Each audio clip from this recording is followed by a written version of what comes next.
तो ये है chapter 2 of business studies, that's is principle of management. Principle of management general guideline और broad guideline होती है जो कि मैनेजर को डिसीजन मेकिंग में मदद करती है।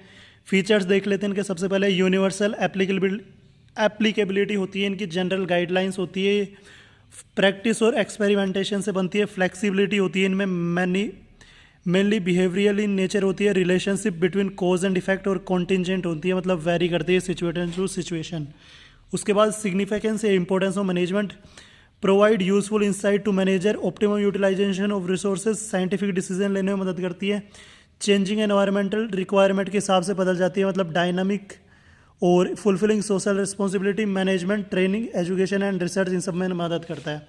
फिर आते हैं इसके प्रिंसिपल, जो कि 14 प्रिंसिपल है इसके। डिवीजन ऑफ वर्क के हिसाब से डिवाइड किया जाता है, वर्क अथॉरिटी एंड रेस्पॉन्सिबिलिटी, और अथॉरिटी एंड रेस्पॉन्सिबिलिटी दी जाती है। फिर डिसिप्लिन, यूनिटी ऑफ कमांड, एक ही बॉस से कमांड लेनी है, यूनिटी ऑफ डायरेक्शन, एक ही डायरेक्शन में जाना है, subordination of individual interest to general interest, मतलब ऑर्गेनाइजेशन के काम को प्रायोरिटी देनी है अपने काम से, remuneration to employ, fair wages देनी है, सेंट्रलाइजेशन एंड डिसेंट्रलाइजेशन, इनका मीडियम अपनाना चाहिए ऑर्गेनाइजेशन को, स्केलर चेन, इसमें मतलब कि ये ऐसा होता है इधर से इधर ऐसे ऐसे जाते हैं, पर कोई इमरजेंसी होती है तो सीधा यहाँ से यहाँ जा सकते हैं हम।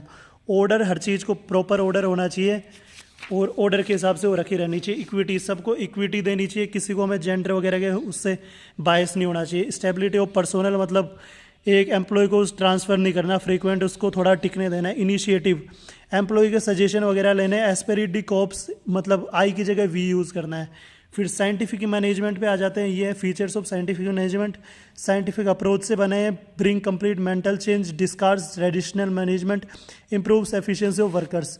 साइंटिफिक मैनेजमेंट ये है हमारे, science not rule of thumb, harmony not discord, एकता में बल है, कोऑपरेशन नोट इंडिविजुअलिज्म।